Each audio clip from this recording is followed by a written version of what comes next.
Nitrogen जो है 78% रहती है, ऑक्सीजन 21% रहती है और 0.9% आर्गन रहती है, 0.04% जल वाष्प, 0.03% कार्बन डाइऑक्साइड तथा शेष सल्फर डाइऑक्साइड होती है। और इसे हम गैसों का मिश्रण कहते हैं। इसमें धूल के कण भी उपस्थित होते हैं। पृथ्वी की सतह से 16 से 23 किलोमीटर की ऊंचाई पर ओजोन परत पाई जाती है। ओजोन जो होती है वो ऑक्सीजन के 3 परमाणुओं से मिलकर बना होता है।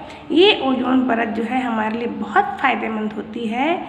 इसी ओजोन परत के कारण सूर्य से जो हानिकारक पराबैंगनी किरणें निकलती हैं वो हमारी पृथ्वी तक नहीं पहुंचती। ये जो है ओजोन परत इस पराबैंगनी किरणों को अवशोषित कर लेता है। अगर ओजोन परत ना हो तो ये पराबैंगनी किरणें कहाँ पहुंच जाएंगी? हमारी पृथ्वी तक पहुंच जाएंगी और पृथ्वी तक पहुंचने के पश्चात हमारी स्किन, हमारी त्वचा नुकसान होगा और हमको त्वचा कैंसर जैसे रोग हो जाएंगे। तो देखो ओजोन परत भी हमारे लिए बहुत फ़ायदेमंद है। ऑक्सीजन सबको मालूम है। अब आगे अपन देखते हैं और कौन कौन सी गैसें हैं और क्या क्या उपयोग में आती हैं। पहले इन क्वेश्चन को हल करते हैं। वायु कौन कौन सी गैसों का मिश्रण है? तुम अपनी कॉपी में इसको ढूंढ के लिख सकते हो। यहाँ नंबर 1 डालोगे, नाइट्रोजन 78%, ऑक्सीजन 21%, 0.9% आर्गन, 0.04% जल वाष्प, 0.03% कार्बन डाइऑक्साइड और शेष सल्फर डाइऑक्साइड। इतनी सारी वायु में गैसें होती हैं। अब आता है प्रश्न सेकेंड, ओजोन परत क्या है? अभी हमने बताया ओजोन जो है पृथ्वी से 16 से 23 किलोमीटर की दूरी पर होती है। इनका किलोमीटर की ऊंचाई तक रहती है ये। और ओजोन की पूरी परत रहती है ना, हमारे चारों तरफ ये कंबल की तरह हो जाता है 16 से 23 किलोमीटर की दूरी पर। ये ओजोन जो है ऑक्सीजन के 3 परमाणुओं से मिलकर बना होता है। और क्या काम आता है ये? सूर्य से निकलने वाली हानिकारक पराबैंगनी किरणों को अवशोषित करती है। अगर ये अवशोषित ना करे तो हमको त्वचा रोग हो सकते हैं। अब आगे आता है वायुमंडल में कौन सी गैसें बहुतायत में पाई जाती है। हमने यहाँ देखा वायुमंडल में कौन सी गैस सबसे ज़्यादा पाई जाती है? 78% नाइट्रोजन, 78% नाइट्रोजन और सेकेंड नंबर में 21% ऑक्सीजन। यानी 2 गैसें सबसे ज़्यादा मात्रा में पाई जाती है, नाइट्रोजन और ऑक्सीजन। अब अपन आगे बढ़ते हैं। ऑक्सीजन बनाने की विधि को अपने को ज़रूरत नहीं है देखने की। ऑक्सीजन जो है देख लेते हैं। ऑक्सीजन जो है पोटेशियम परमैंगनेट को गर्म करने पर हमको ऑक्सीजन गैस प्राप्त होती है। यहाँ पर एक परख नली है। यहाँ पर क्या है ये एक परख नली है। इस परख नली में पोटेशियम परमैंगनेट की मात्रा डली हुई है। इस पोटेशियम परमैंगनेट को जब हम गर्म करते हैं और इसको ढाँक देते हैं ना, कार से क्या कर देते हैं? ढाँक देते हैं। ढक्कन को अच्छे से टाइट कर देते हैं ताकि ये बाहर ना निकले और वहीं की ये डाट भी डाल देते हैं। अब पोटेशियम परमैंगनेट है, इसको गर्म करते हैं। गर्म करने से जो ऑक्सीजन गैस है वो क्या होती है? निकलने लगती है। पोटेशियम परमैंगनेट, ये देखो ये क्रिया है।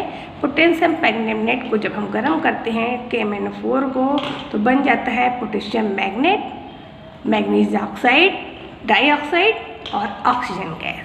यानी हमको ऑक्सीजन किससे प्राप्त होती है? पोटेशियम परमैंगनेट से। जब हम पोटेशियम परमैंगनेट को गर्म करते हैं तो पोटेशियम मैग्नेट बनता है, मैग्नीज डाइऑक्साइड बनती है और ऑक्सीजन बनती है। अब चूँकि ये ऑक्सीजन में पानी में घुलनशील है तो हम इस परख नली को पानी में उल्टा डाल देते हैं और ये पाइप नली के द्वारा ऑक्सीजन जो है इस टेस्ट ट्यूब में आके जमा हो जाती है। इस प्रकार हम क्या बना लिए? ऑक्सीजन गैस को बना लेते हैं। आगे देखते हैं ऑक्सीजन के भौतिक गुण। ऑक्सीजन के भौतिक गुण क्या क्या है?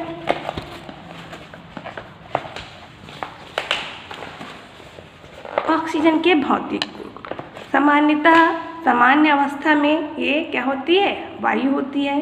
रंग इसका रंगहीन होता है, गंध गंधहीन होता है। जल में घुलनशील होती है, जल में विलेयता अल्प विलेय, थोड़ी बहुत घुलती है लेकिन ये जल से हल्की होने के कारण ऊपर चली जाती है। ठीक, आगे ऑक्सीजन के रासायनिक गुण देखते हैं। ऑक्सीजन गैस जो है क्या ये स्वयं जलती है या जलने में सहायता करती है? दो प्रश्न अपने पास है कि ऑक्सीजन गैस स्वयं जलती है या जलने में सहायता करती है। इसके लिए हम एक प्रयोग करेंगे। हम एक अगरबत्ती लेंगे, जलती हुई अगरबत्ती, और इस अगरबत्ती को इस ऑक्सीजन, जिसमें टेस्ट ट्यूब में क्या भरा हुआ है? ऑक्सीजन गैस भरा हुआ है। इस ऑक्सीजन के पास अगर हम लेके आएंगे तो अगरबत्ती तेजी से जलने लगती है।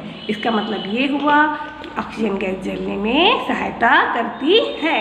इसका तुम एग्जाम्पल देख सकते हो, हम अपने दैनिक जीवन में भी देख सकते हैं। तुमने देखा होगा तुम्हारे आसपास लंबे लंबे लोहे के सिलेंडर होते हैं, उनमें ऑक्सीजन भरा रहता है, और ये ऑक्सीजन का सिलेंडर जो है बिल्डिंग में काम आता है। जब वहाँ पर बिल्डिंग में जब आग लगा लौ को जब ऑक्सीजन के गैस के पास लाते हैं तो तेज़ी से नीली ज्वाला से जलने लगती है और उसका ताप बढ़ जाता है। तो इस प्रकार हम कह सकते हैं कि ऑक्सीजन गैस जो है क्या करती है? जलने में सहायता करती है।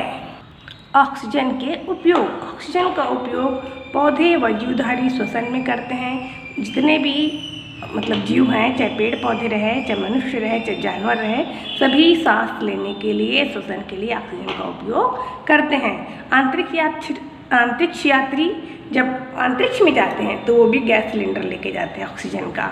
और गोताखोर जो समुद्र में कुछ चीज़ ढूंढने जाते हैं, किसी भी चीज़ को खोजने जाते हैं, तो वो भी अपनी पीठ पे अपनी सुविधा के अनुसार ऑक्सीजन गैस का सिलेंडर लेकर जाते हैं। इसके अतिरिक्त जो बीमार रहते हैं, जिनको हॉस्पिटल में, जिनको सांस लेने में तकलीफ़ होती है, या दमे के मरीज, या छोटे बच्चे जिनको सांस लेने में कठिनाई होती है, उनको भी अस्पतालों में ऑक्सीजन का मास्क लगाया जाता है और ऑक्सीजन सिलेंडर रखा जाता है। इसके अतिरिक्त अभी मैं तुमने को बताई थी, ऑक्सीजन गैस जो है बिल्डिंग के काम में भी आती है, क्योंकि आग को तेज कर देती है, जलने में सहायता करती है, इसलिए इसका उपयोग हम बिल्डिंग में भी किए करते हैं।